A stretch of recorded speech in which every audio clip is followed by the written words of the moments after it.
Hi guys, it's Amy and this is Amy by Nature. How you doing? Welcome and welcome back to my channel.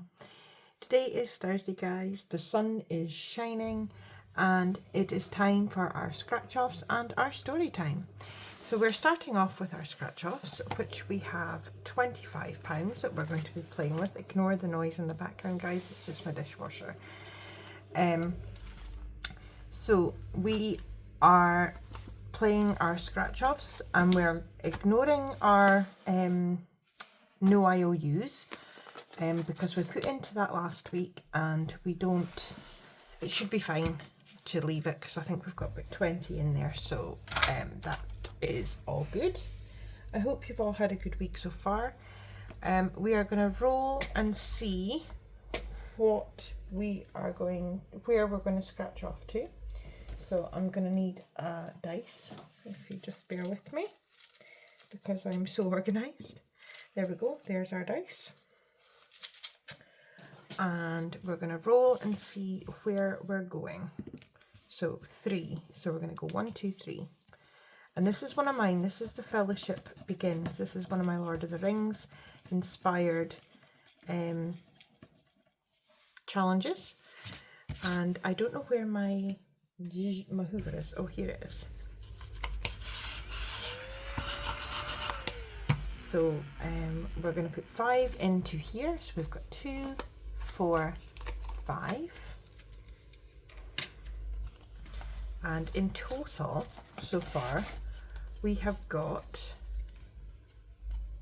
and I've got too much there, we have got 20, 30, 2, 4, 5, 35. And this one is a save 50, so we're doing really, really well with this. Next, we are going on to this one from Sarah Save So 7. And it is the skeleton hanging out, chilling out, having a drink. And that's 4. So we're going to go 1, 2, 3, 4. And we're going up into this corner here. And it is a 3. That we're going to be putting into this one today. So let's get 3 for this one. And in here we have a total of, oopsie doopsie, 10, 15, 17, 19, 20. And this is a save 40, so we're halfway there. That is awesome. Next we have got our candy shop, and this one is from Susan at Wimmeldridge Budgets, and this is a 5, so we're going to go 1, 2, 3, 4, 5. So we're going to go down here and we are saving another 5. So let us get 5 for this one.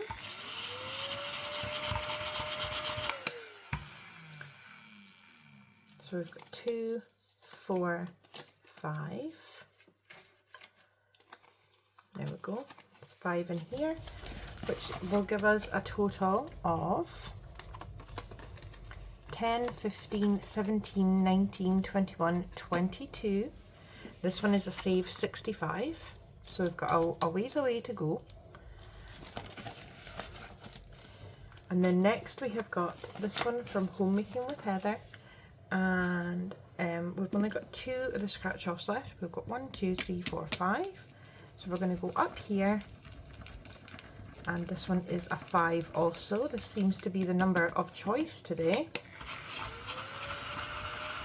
So let us get 5 for this one. So we've got 2, 4, 5.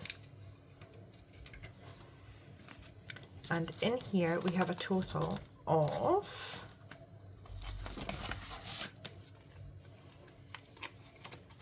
10, 25, 7, 9, 31, 32. And we've got 1 scratch off left, and there's 4 roll and saves left, and I haven't decided if I'm doing the roll and save yet.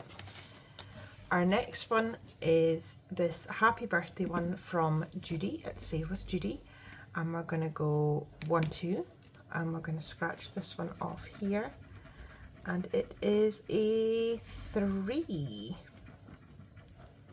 So let's just get this one scratched off, just like that.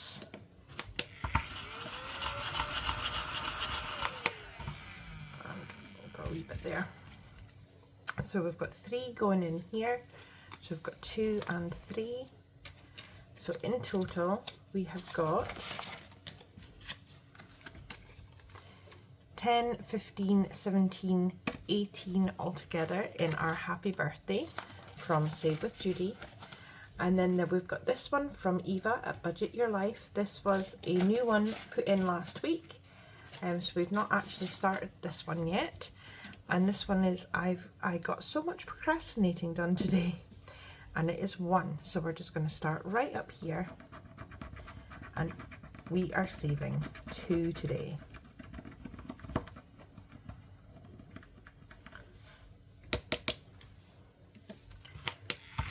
So we've managed to get through all of our scratch offs today, which is awesome. So we've got 2 going in here. So that is us starting off, and we've got 2 left. So I think what we're going to do is we are going to just do we chance it or do we not?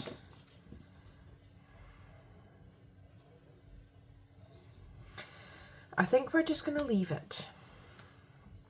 We're going to not risk the no IOUs, and we're going to just save this one for next week, and we'll start back off here again. So I think that's what we're going to do for our scratch offs, and that £2 can be rolled over for something else, be it scratch offs or for next week or something else this week. And we're going to move on to our story time with Amy. And I'm going to start with this one. I'm going to do this one up here. So again, I'm not sure how this will colour, but hopefully it'll turn out right. So I'm going to colour this one in, and I'll be right back with you. A very long time ago, there was a country where the night was always dark. After sunset, the sky covered the world like a black cloth, because the moon never rose, and not one star twinkled in the darkness. A long time before, when the world was created, everything used to glow gently and give enough light to see by, but later that faded. One day, 4 young men from that country set out on a journey and came to another kingdom just as the sun was setting behind the mountains. When the sun had gone completely, they stood still in amazement, because a gleaming ball appeared at the top of an oak tree and cast a soft light all around. It wasn't as bright as the sun, but it gave enough light to see by and to tell one thing from another. The 4 travellers had never seen anything like it, so they stopped a farmer who happened to be driving past in his wagon and asked him what it was. "Oh, that's the moon, that is," he told them. "Our mayor bought it. He paid 3 thalers for it. He's got to pour oil into it every day and keep it clean so it always shines nice and bright, and we pay him a thaler a week for his trouble." When the farmer had driven away, one of the young men said, "You know what? We could use this moon thing at home. My father's got an oak tree about as big as this in his front garden. I bet he'd let us hang it there. Wouldn't it be good not to have to blunder about in the dark anymore?"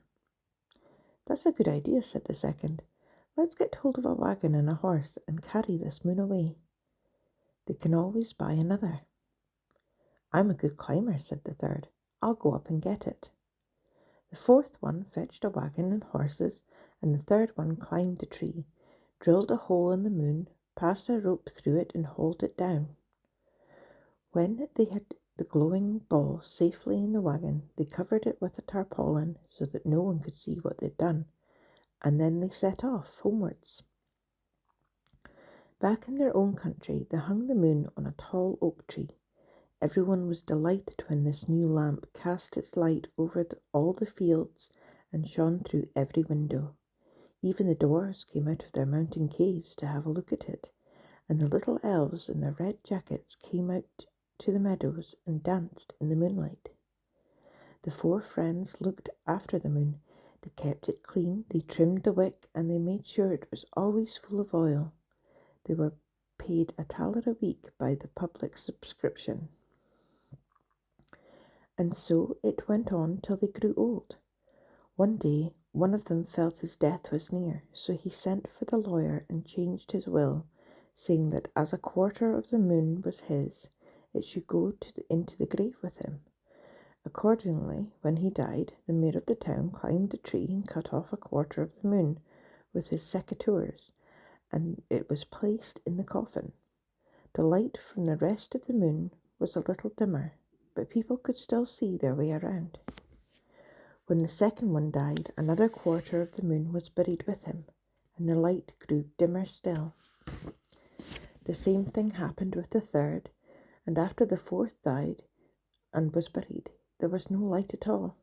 And when people went out without a lantern, they bumped into things, just as they'd done in the old days.